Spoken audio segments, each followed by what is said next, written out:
At the Potsdam Conference in 1945, the Allies had agreed to temporarily divide Germany into 4 occupation zones, administered by the U.S., Great Britain, the Soviet Union, and France.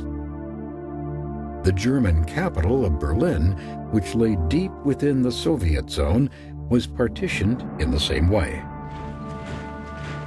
But 3 years later, Germany remained divided, and Berlin had become a microcosm of the Cold War struggle for all of Europe. The Soviet foreign minister emphasized the importance of the German capital. What happens to Berlin happens to Germany. What happens to Germany happens to Europe. The Soviets had plundered the eastern zone of Germany, hauling off machinery, equipment, train tracks, even entire factories to rebuild the Soviet Union. At the same time, the zones under Western control were beginning to thrive.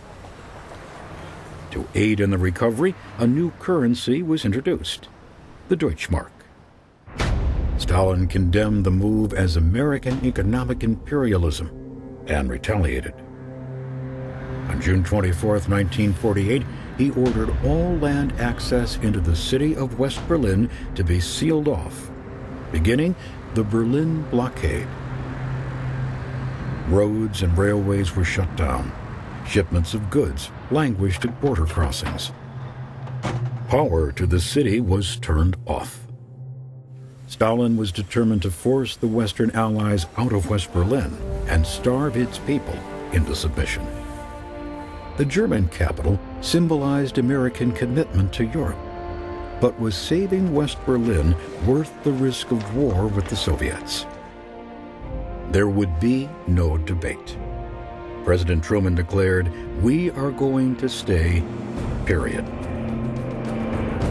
Within days, the United States and Great Britain orchestrated the Berlin Airlift to resupply the beleaguered city. Day and night, planes ferried in food, coal, and medical supplies.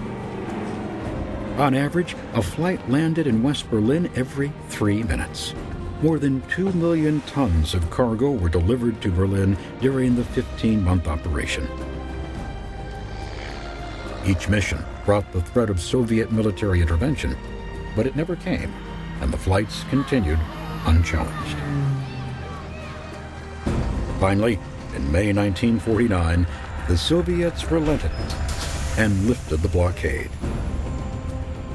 In its wake, any hopes to reunify the country were abandoned, and a permanently divided Germany became a reality.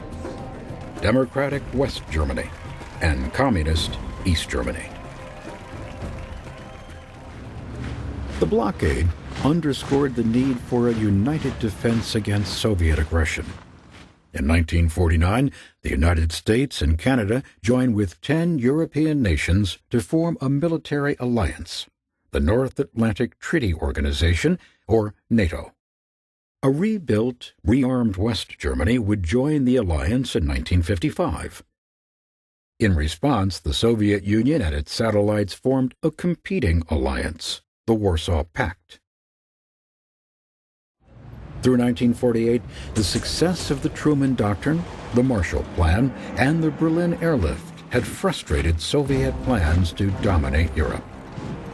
But the Red Star was rising, and 1949 would be an explosive year for world communism. In August, the Soviets stunned the world when they successfully tested their own atomic bomb, years ahead of expert predictions. And in China, communist revolutionary Mao Zedong prevailed in a decades-long civil war against the Chinese nationalist government. Nearly 500 million Chinese fell under communist rule.